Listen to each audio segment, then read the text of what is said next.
Mary Beard, Women and Power, a Manifesto.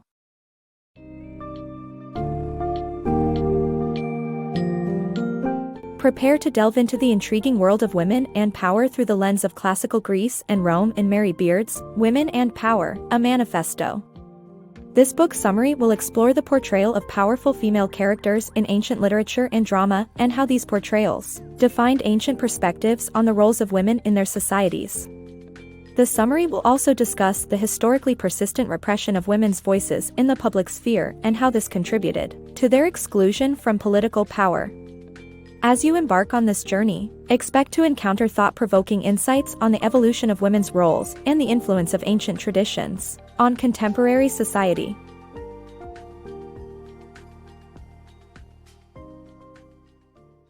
Powerful female characters in ancient Greece.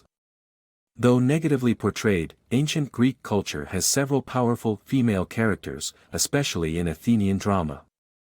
However, these women were depicted as monstrous hybrids, assuming male qualities and failing when taking up leadership roles. Even seemingly positive female figures, such as Athena, were problematic as they often defied typical gender roles. This underlying perception of women as unsuited for leadership positions justified their exclusion from the political sphere. The history of suppressing women's voices.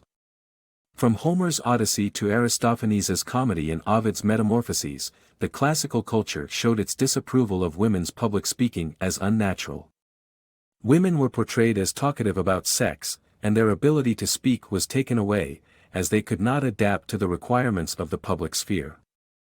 The examples cited from classical works denigrate the place of women and advocate repressing their voices in public. Even the hero's son in the Odyssey instructs his mother to leave the room, reinforcing the notion that speech is for men only.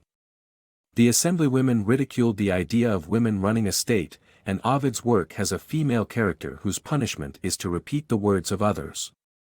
The rude command to shut up, which cuts through the air like a knife, has a long history of putting women in their place. Women's exclusion from public speaking in Greco-Roman society. In the Greco-Roman world, women were denied the same rights as men, including the right to vote and participate in public discourse.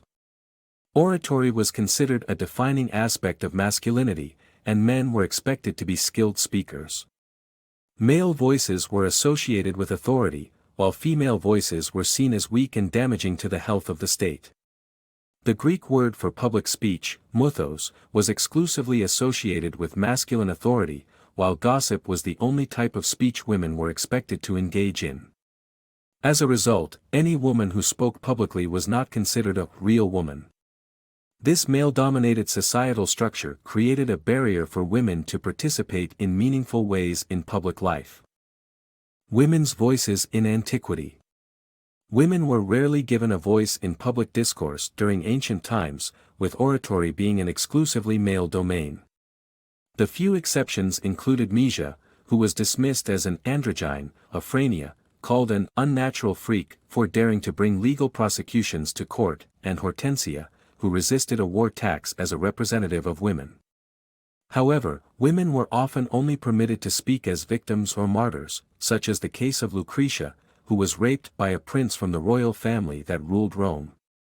Some accounts suggest that she attempted to accuse her rapist, but women were generally seen only as mouthpieces for women's issues, or as unnatural.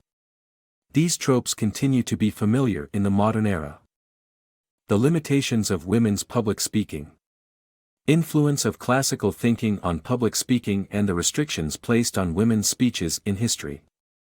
Classical thinking continues to exert its influence on Western culture, particularly in the realm of public speaking.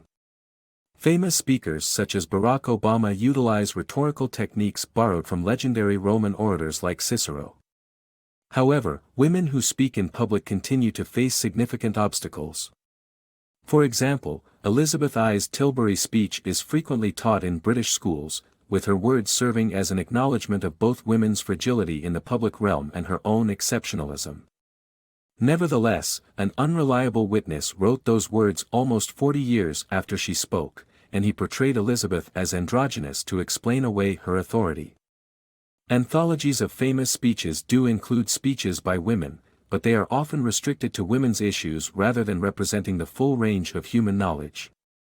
Moreover, these speeches are frequently artificially contrived. For example, famous abolitionist and campaigner Sojourner Truth's "And Ain't I a Woman" speech, now credited to her, was transcribed in a Southern drawl, despite Truth's Northern Dutch upbringing. All of these factors serve to reinforce the message that women's voices are only allowed in certain categories, and any transgression from these norms is seen as entirely incongruous. The limitations placed on women's public speaking persist today, resulting in disparate representation and recognition levels for female speakers, despite their unique experiences and perspectives. Women's voices silenced. Women's voices continue to face exclusion even when they have a platform to speak. U.S. Democratic Senator Elizabeth Warren was stopped from reciting a letter by activist Coretta Scott King on the Senate floor.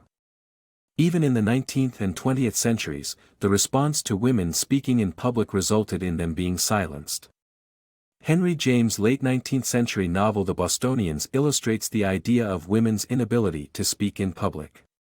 Richard Grant White and William Dean Howells railed against women's thin nasal tones, and their twangs, whiffles, snuffles, whines, and whinnies. Women faced repeated efforts to silence them once they did enter the public sphere, such as in the British House of Commons and Afghanistan's parliament. Even though women have come a long way, their voices continue to be threatened and silenced. Women's silence in men's domain. The internet is a toxic place for women who dare to speak out in areas traditionally reserved for men. The author eloquently describes how women are silenced and attacked by men online, with specific vocabularies that attempt to eliminate women's ability to speak. Even though men make up the majority of perpetrators, it is primarily women who are targeted. Twitter's response has been poor, with the solution usually proposed being to ignore the abuse. The author concludes that women must find ways to overcome the pervasive discrimination they experience, such as wearing blue tights to interviews, to stand up to outdated attitudes and male domination. The paradox of women in power. Although the number of women in positions of power has increased significantly, there are still inherent disparities between men and women in leadership. The default image of a powerful person is male, which perpetuates gender bias in society. Women who succeed often have to appear more like the commonly accepted male image of power, even down to their choice of clothing and tone of voice. This paradox highlights the cultural views of enfeebled women and the need for women to navigate models and structures of power that typically exclude them. Rethinking power, moving beyond traditional models. There has been some improvement in women's place in the public sphere, but the author argues that instead of being complacent, we need to start redefining power itself.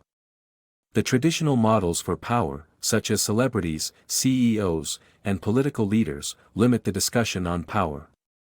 Even prestigious positions do not always equal power.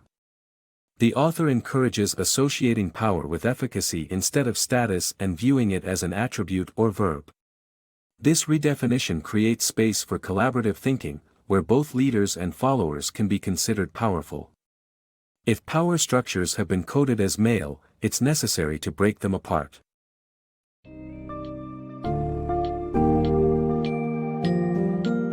Mary Beard's Women and Power, a Manifesto, takes us on a captivating exploration of women's roles in classical society, and the consequent effects on the perception of women's voices, authority, and power in modern times. Through illuminating examples from ancient Greek and Roman literature and drama, we acquire a deeper understanding of how cultural perceptions of women have evolved through time and continue to resonate in the present day. The book examines the necessity of rethinking power structures and redefining power as an attribute or a verb, envisioning a more inclusive and collaborative approach. As we conclude this eye-opening journey, we are invited to reflect on the ways we can dismantle these ingrained power structures, paving a path for a more equitable future for women and society as a whole.